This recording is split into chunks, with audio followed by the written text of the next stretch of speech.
kulanti wacan oo wanaagsan daawadayaal kusoo dhawaada warka telefishinka Hiiraaweyn xuska dhalashada nabigeena Maxamed nabadgelyo naxariis korkiisa ahaatee ayaa laga xusay maanta magaalada Beledweyne ee xarunta gobolka Hiiraan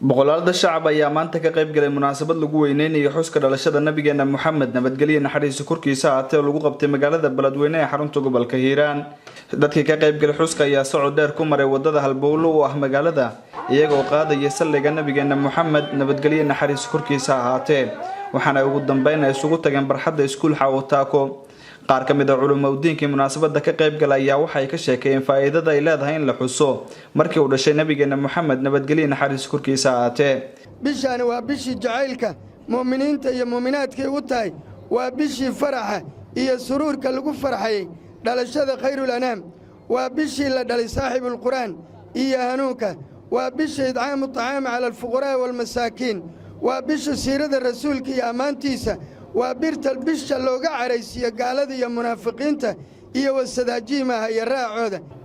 inuu yahay mawlidka nabiga calayhi salaatu wasalaam mid mudan in lagu farxo mid mudan in loo soo ururo mid mudan in culimaa u diinku ay soo jeediyaan siiradii iyo dhaqankii wanaagsanaa iyo raxmadii nabiga calayhi salaatu wasalaam dadkana ay ogaadaan nabigu inuu yahay axad mudan in loo yimaado oo loo soo kulmo oo siiradiisa la jeediyo oo la dhageysto oo hadalkiisa lagu macaansado oo madaa'ixdiisa iyo qasaa'idkiisana la qaado waxa kaliya aan rabaa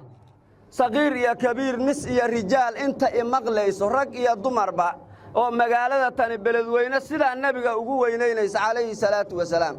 caawa guryaha marka ay ku noqdaan inaysan iloobin oo mid walba midka kala uu sheego oo waliba la barto waxa uu yahay mawlidka nabiga calayhi salaatu wasalaam wax kala ma aha adaba mawlidi aniga dhalashadayda nabi maxamed aa dhaha man adaba ninka weynay mawlidi aniga dhalashadayda kuntu waxaan u ahay aniga oo waa faacilkii shafiican ergaan u ahay lahu ninkaas ana weergeyna ilaahay yaa abuuray ilaahay yaa jeclaaday markay waxaan leeyahay ilaahay oo adoonka jannada ii gali jannada la galina ninku nabi maxamed u shafiica jannada la galina sidoo kale haweenkii ka qayb galay munaasabada ayaa dhankooda soo bandhigay gabayo ka turjumaya muhiimadda bisha mawlid iyo xuska nabigeena nabi maxamed oo weeyaan wixii samaadabaye seelkee makhluuqa suubano nabiyo nabi maxamed oo sana ruuxii ku balmaraye sabtada dulo sameeya baa nahayo nabi maxamed oo leef lakii u sareeya baa tahaye seelkee makhluuqa suubano nabiyo nabi maxamed oo sana ruuxii ku balmaraye wada iftiimo soo dhaweeyay nabiga calayhi salaatu wasalaam